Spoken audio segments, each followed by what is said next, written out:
눈부신 햇살의 5월 어린이날과 함께 연휴를 즐기실 분들이 많으실 것 같습니다. 아울러 야외 마스크 해제 조치와 거리두기 해제까지 겹쳤으니 그야말로 답답했던 고통의 시간으로부터 해방감을 느끼실 분들이 많으실 텐데요. 그래서 일명 보복 여행, 보복 관광으로 답답했던 일상으로부터 탈출을 꿈꾸시는 분들이 엄청나게 많아서 하반기부터는 북미와 하와이는 물론 동남아시아까지 공항이 전쟁통이 될 것이란 전망들도 나오고 있습니다. 그리고 이제 우리가 해외로 나갈 수 있게 되었으니 또다시 팬데믹 이전처럼 한국 관광객들이 방문해주길 손꼽아 기다리는 관광산업 의존도가 크게 높은 국가들도 많은데요. 기존의 해외 관광객, 그러니까 해외로 나가는 한국인들의 수준이 어느 정도냐면 우리 한국인들이 전 세계 관광산업을 좌지우지한다는 중국인들보다 더 많이 방문한 국가도 있다고 합니다. 그 나라는 지금 중국도, 미국도, 일본도 아닌 한국 관광객의 모든 포커스를 맞추고 있다고 하는데요. 미국 CNBC가 보도하는 그 나라는 바로 필리핀입니다. 필리핀 관광객 수 1위가 중국이 아닌 한국이라는 기사는 팬데믹이 종식되면 필리핀을 다시 방문하겠다는 한국 사진작가의 말을 전하면서 한국보다 훨씬 더 많은 인구를 가진 중국과 미국 그리고 일본 등이 그 뒤를 잇는 상위 방문 국가들이지만 과거 필리핀 관광 추세 지표에 따르면 2010년부터 2020년까지 매년 필리핀을 방문한 관광객들 중 한국 관광객들이 가장 많았다고 하는데요. 한국 관광객들이 너무 중요한 국가인 필리핀의 관광청 관계자는 필리핀이 한국인들이 가장 많이 찾는 국가 중 상위 10위 안에 들지만 그렇다고 해서 가장 많이 찾는 여행지는 아니라고 하면서 절대적 숫자로 본다면 훨씬 더 많은 한국인들은 일본과 베트남과 같은 국가를 방문했는데 그럼에도 불구하고 필리핀의 입장에서는 한국인 관광객들이 그들의 최대 고객이었으며 이는 우연이 아니라는 것인데요. 한국이 1989년 해외여행 자유화가 되었을 때부터 한국 타겟 전략을 세웠던 필리핀이라는 것입니다. 이렇게 한국인들이 많이 필리핀을 방문하는 데에는 우선 접근성과 편의성이 있는데 인천공항에서 4시간 거리에 있어 태국이나 인도네시아보다 유리하며 세부와 보라카이 등의 아름다운 해변과 저렴한 물가가 장점이라면서 노심초사하며 다시 한국인들이 필리핀을 방문해주길 기대하는 입장이라는 것인데요.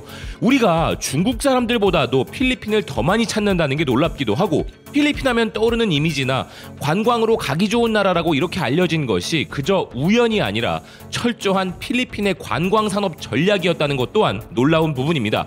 일본을 보면 알 수 있듯이 세계적으로 관광산업의 중요성은 그 어느 때보다 높고 비단 관광산업 의존도가 높은 동남아 국가들만이 아니라 우리 역시 적극적인 전략이 필요한 국가입니다. 우리도 필리핀처럼 위기감을 가지고 철저히 전략적인 접근을 해야 하는 것이 바로 관광산업인 것이죠. 한국문화관광연구원이 발표한 지난 2020년 2분기만 보더라도 실제 피해 규모가 여행업, 호텔업, 유원시설업, 국제회의업, 카지노업 등에서 4조 원에 이를 정도였다는 발표가 있었으며 여기에 부가적인 관광산업이라 할 수 있는 식음료나 관광지의 소상공인들의 피해까지 합친다면 그 피해액은 산출이 힘들 정도인데요. 우리도 해외 관광객들의 방문이 절실한 상황인 것이죠.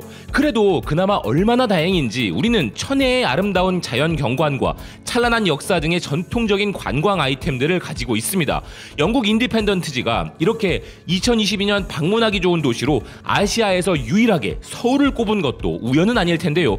여기에 한국이 지금 전 세계적으로 가장 확실하게 가진 또 하나의 무기, 바로 한류라 일컬어지는 한국의 대중문화 소프트파워가 한국 관광에 큰 기여를 할 수 있다는 전망들도 나오고 있습니다.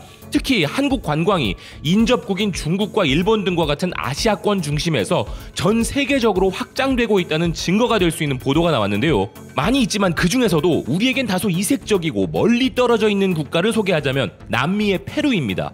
우리와 이미 무비자 방문, 사증 면제 국가인 페루에서는 한국의 대중문화와 관련한 소개에 여념이 없는데요. 라 레퍼블리카 페루는 한국 드라마를 좋아한다면 한국에 가서 꼭 방문해야 할 7가지 포인트가 있는데 페루 사람은 비자 없이 한국을 여행할 수 있다면서 K-드라마 명소를 방문하라 조언하고 있었습니다.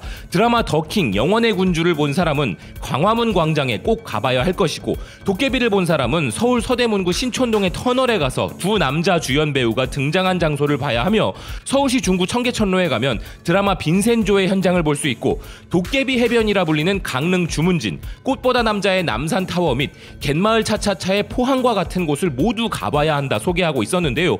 중요한 것은 기존의 서울 중심의 관광이 아니라 이 한류 관광객들은 방문 시에 안 그래도 어려운 지역 관광 산업에 큰 도움이 될 수 있다는 부분이 더 긍정적인 것이죠. 이런 한국 드라마 관광지와 함께 별도의 카테고리로 BTS 투어에 대한 소개도 하고 있습니다. 10년 전 페루의 한류 열풍이 본격적으로 시작된 이래 한국은 팬들에게 꿈의 목적지가 되었으며 BTS의 팬덤 암이라면 기뻐할 소식이 바로 5월 1일부터 한국을 무비자로 방문할 수 있다는 사실이라면서 주요 방문지로 BTS의 소속사인 하이브의 본사와 라인 프렌즈 스토어, 과거 빅히트 시절 소속사 주변과 방탄 버스 정류장이 있는 강릉 주문진의 향호 해수욕장을 소개하고 있습니다. 저도 최근에 이 부근을 지나쳤는데 수많은 해외 팬들이 줄을 서서 사진을 찍기 위해 대기하고 있었는데요. 아미라고 소리치니까 다들 따라서 함성을 지르는데 이동 중이라 미처 사진을 찍지 못해 아쉬웠지만 거기에 줄을 서 있는 외국인들의 표정은 그야말로 행복 그 자체였습니다. 페루와 같이 우리와 멀리 떨어진 국가에서도 이렇게 한국 방문을 애타게 바라는데 페루보다 가까운 국가들은 더 말할 필요도 없을 정도일 텐데요. 타임스 오브 인디아가 한류가 한국 관광을 재정의한다는 기사를 보도한 것만 봐도 이제 전통적인 한국 관광의 매력이 한류로 더욱 업그레이드되고 있다는 것을 체감할 수 있었습니다.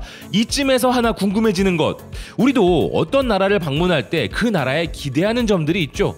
마찬가지로 한국 방문을 할 외국인들은 어떤 기대를 하고 있는지 궁금했는데 마침 영미권 커뮤니티에서 이를 주제로 토론이 이루어지고 있었는데요. 이색적인 반응들이 흥미로웠습니다. 한국 여행에서 기대하는 것이 무엇인가? 라는 질문에 한국 방문 예정자들은 난 서울에서 20일, 부산에서 10일 지낼 예정이야. 먹는 게 1등, 한국에 가면 먹는 게 나에게 가장 중요한 목록이 될 거야. 난 채식주의자라 한국의 비건 레스토랑 목록을 준비했어. 한국의 길거리 음식을 빼놓을 수 없지. 정말 훌륭할 거야. 시기 제한을 할 필요가 없는 사람 외에는 한국에서 길거리 음식 안 먹는 건 범죄야. 당장은 계획이 없지만 방문한다면 통영과 설악산, 동해안의 해파랑길을 걸어보고 싶어. 모든 것이 한국어로 되어 있다 들어서 부디 영어 메뉴판이 있으면 해. 아니야, 한국어로 말하지 않아도 영어로 가능해. 일단 가서 해보면 괜찮아. 짧은 여행은 안 돼. 한국을 즐기려면 최소한 한 달은 가야 해. 난 한국에 수술하러 가. 난 한국 K-팝 엔터 회사들 다 방문할 거야. YG, SM 같은 곳들. 난 안동이란 곳에 가서 캠핑을 할 거야. 한국 롤러코스터 타고 싶어. 추천해줘. 한국에 디즈니랜드 없는 게 아쉽다. 난 쇼핑과 음식, 그리고 남편과 사진 촬영 예약을 했어. 야외에서 한복 입고 한 번, 다른 한 번은 스튜디오에서. 한국어로 진행되는 댄스 수업에 참여할 거야. 라는 등으로 식도락은 물론 다양한 대중문화와 전통문화 체험을 하고 싶다는 반응들을 주로 보였는데요. 한편으로는 사회적으로 우리는 물론이고 주요 선진국들 대부분의 사회적 이슈인 1인 가구에 대한 배려가 절실해 보이는 부분도 있었습니다.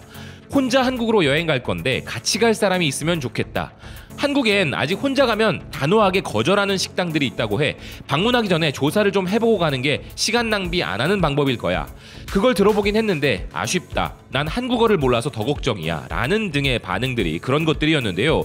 UN 산하 세계관광기구에 따르면 관광산업의 전 세계적인 회복은 2023년이 되어야 가능할 것이라고 합니다. 그렇기에 지금부터 우리도 준비를 해야 할 부분들이 많은데요.